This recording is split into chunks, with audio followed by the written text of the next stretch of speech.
بسم اللہ الرحمن الرحیم۔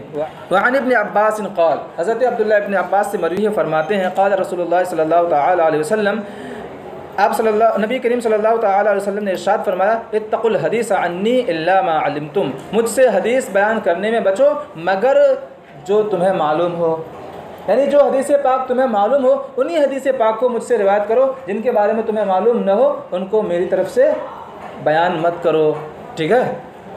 کیوں؟ فمن کذب علی معتمدا فلیتبوأ مقعدہ من النار، کیونکہ جو شخص مجھ پر جان بوجھ کر جھوٹ باندھے گا تو وہ اپنا ٹھکانہ جہنم بنائے، تو اس نے اپنا ٹھکانہ جہنم بنا لیا۔ مراد یہ ہے تو امر، لیکن مراد کیا ہے؟ ماضی کا صیغہ۔ اس کی تفصیل پہلے ہو چکی ہے، چلے۔ رواہ ابن ماجہ عن ابن مسعود و جابر، ابن ماجہ نے حضرت عبداللہ ابن مسعود اور جابر سے روایت کیا، حضرت جابر سے، ولم یذکر اتقوا الحدیث عنی الا ما علمتم، اور اس جملے کو بیان نہیں کیا، اتقوا الحدیث عنی الا ما علمتم، اس کو بیان نہیں کیا۔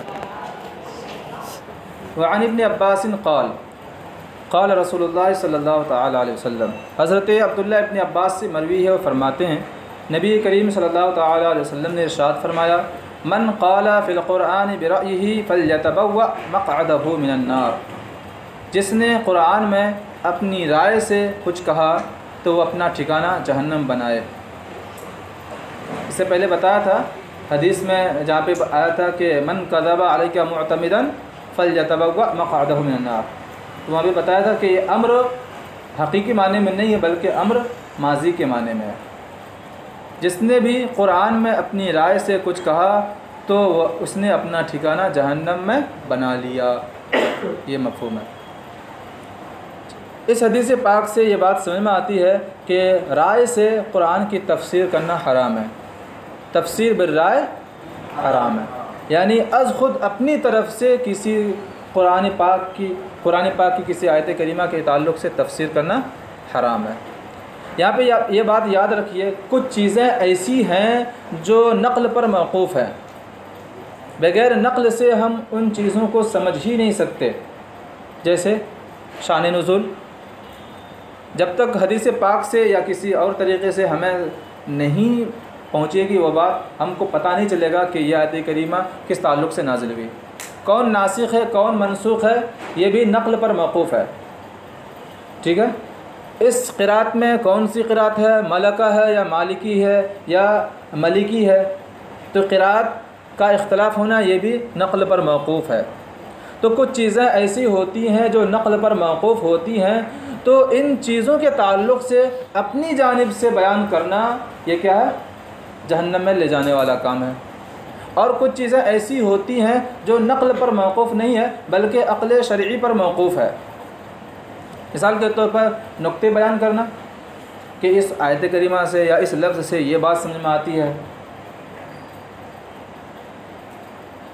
یا ایسی بات جس سے مخالفین کا جواب دینا مقصود ہو اور نقل پر موقوف نہ ہو، عقل شرعی پر موقوف ہو، تو اس میں اپنی رائے سے تفسیر بیان کرنا کوئی حرج نہیں ہے، جائز ہے۔ اس کو آپ یوں سمجھ لیجئے کہ تفسیر بالرائے حرام ہے، تعویل بالرائے جائز ہے۔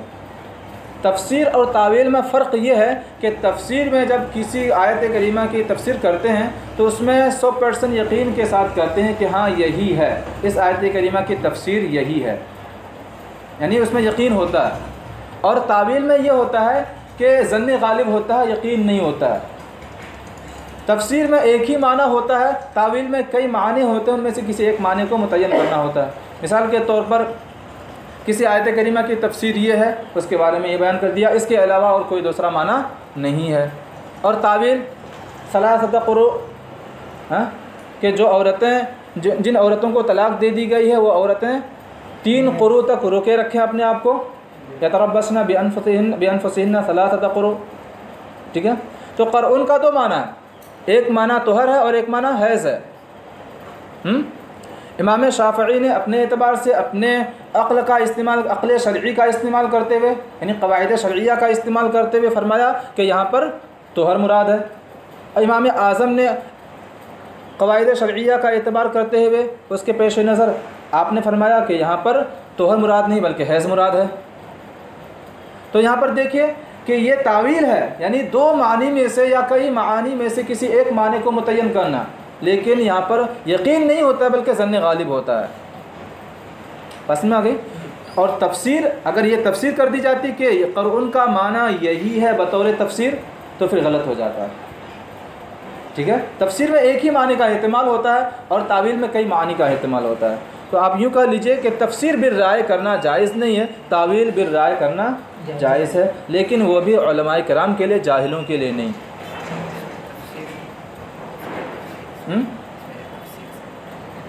یہاں پہ جلالین میں جو تفسیر ہے تو یہ تفسیر بالرائے نہیں ہے، یہ حدیث پاک سے ماخوذ ہے. آپ کو یہاں پہ حدیث پاک بیان نہیں کیا گیا، ورنہ حدیث پاک ہی سے یہ ساری تفسیرات ہیں. اور جہاں پہ کئی معانی بتائے ہیں، تعویل بیان ہے کہ تو وہاں پہ عقل کا استعمال کیا، عقل شرعی کا استعمال کیا. ان لوگ کا اختلاف کیا ہوتا ہے اس کے ساتھ تفسیر میں؟ تفسیر میں کہاں اختلاف؟ کچھ الفاظ ہوتے ہیں جس میں مختلف اقوال ہوتے ہیں. تو مختلف اقوال ہونے کی وجہ سے ایک ہی حدیث پاک کی کئی تفسیر ہوتی ہے، ایک ہی آیت کریمہ کی کئی تفسیر ہوتی ہے. اس آیت کریمہ کے تعلق سے حضور صلی اللہ علیہ وسلم نے کئی معنی بیان کیے تو وہ ساری کے ساری تفسیر ہو جائیں گی. ٹھیک ہے، تو اسی کے بارے میں بتا رہے ہیں. جس نے بھی قرآن پاک میں اپنے رائے سے کچھ کہا، یعنی اپنے رائے سے تفسیر کی، چاہے عالم ہو چاہے غیر عالم، فَلْيَتَبَوَّأْ مَقْعَدَهُ مِنَ النَّارِ، تو اس نے اپنا ٹھکانہ جہنم میں بنا لیا. ہاں، اپنی رائے سے، عقل شرعی سے نقطے بیان کرنا یا تعویلات کرنا تو اس میں جائز ہے، کوئی حرج نہیں ہے، یہ علماء کرام کا کام ہے. لیکن جاہل نہیں کر سکتے، تعویل بھی نہیں کر سکتے. من قال فی القرآن بغیر علم فلیتبوأ مقعدہ من النار. اور دوسری روایت میں کہ جس نے قرآن میں بغیر علم کے کچھ کہا تو اس نے اپنا ٹھکانہ جہنم میں بنا لیا.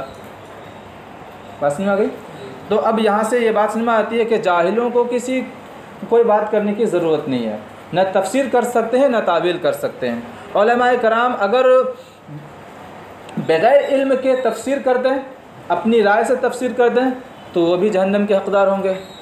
اور اگر جاہل بغیر علم کے تفسیر کر دے یا بغیر علم کے تعویل کر دے تو جہنم کا حقدار ہوگا. ہاں، عالم کے لیے اتنی رخصت ہے کہ وہ علم کے ذریعے سے، اپنے عقل شرعی کے ذریعے سے تعویل کر سکتا ہے، ان کو اس میں اجازت ہے. رواہ الترمذی، اس حدیث پاک کو امام ترمذی نے بیان کیا.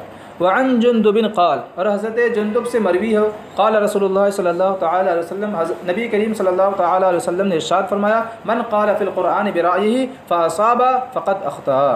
جس نے قرآن میں اپنی رائے سے کچھ کہا پھر وہ درست ہو گیا تو بھی غلطی کی، اس نے تب بھی اس نے غلطی کی. مطلب کیا کہ اگر عالم نے بغیر علم کے اپنی رائے سے تفسیر کی، یا جاہل نے تفسیر کی یا تعویل کی اور بعد میں وہ صحیح نکل آیا، تب بھی اس نے غلطی کی. کیونکہ تفسیر تو بغیر علم کے اپنی رائے سے کرنا جائز ہی نہیں ہے، اور تعویل علماء کرام کے لیے جائز ہے، جاہل کے لیے وہ بھی جائز نہیں ہے.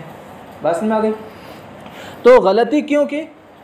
غلطی ہونے کی وجہ کیا ہے؟ اس کی وجہ یہ ہے کہ یہ کرنا جائز ہی نہیں ہے، ناجائز کام کیا اس بنیاد پر، اگرچہ بعد میں جا کر کے وہ صحیح ہو گیا. مثال کے طور پر کوئی کسی آیت کریمہ کے بارے میں تفسیر پوچھی اور پتہ نہیں تھا عالم صاحب کو، اس نے اپنے اٹکل پچو سے بیان کر دیا کہ اس کی تفسیر یہ ہو سکتی ہے، اس کی تفسیر یہ ہے، اور بعد میں کتاب جا کر کے دیکھا کہ ہاں یار واقعی ٹکرا گیا، تو بھی غلط ہوگا اگرچہ وہ صحیح بیان کیا ہو، کیونکہ اس نے بغیر علم کے تفسیر کی، اور بغیر علم کے تفسیر کرنا یہ جائز نہیں ہے. اسی طرح کوئی جاہل ہے، جاہل سے پوچھ لیا کہ جناب اس آیت کریمہ کی کیا تفسیر ہو سکتی ہے یا کیا تعویل ہو سکتی ہے، تو جاہل نے بتا دیا کہ اس کی تفسیر یہ ہے یا اس کی تعویل یہ ہے. پھر بعد میں کسی عالم سے پوچھ لیا کہ حضرت اس کا معنی کیا ہے، اس کی تفسیر یا اس کی تعویل کیا ہے، انہوں نے بتا دیا کہ یہ ہے، پھر ٹکرا گیا، تب بھی غلطی ہوگی، کیونکہ اس نے گناہ کا کام کیا جو جائز نہیں تھا، اس کا انجام دیا. اور اگر عالم صاحب کسی آیت کریمہ کی تعویل کریں تو تعویل بالرائے جائز ہے. اب وہ کلام کیا ہو جائے، درست ہو جائے، ان کی تعویل درست ہو جائے تو دو ثواب کے حقدار ہو جائیں گے، ایک تو تعویل کرنے کا اور ایک درست کرنے کا، اجتہاد کرنے کا، اور ایک ثواب کا، درستگی کا. اور اگر غلطی ہو جائے تب بھی ان کو ایک ثواب ملے گا کہ اس نے اپنی رائے سے، یعنی کوشش کر کے، اجتہاد کر کے مسئلہ بیان کیا. مجتہد تعویل بالرائے. ہاں، مجتہد تعویل بالرائے کریں، وہی بتا رہے ہیں یہاں پر. سمجھ گئے نا؟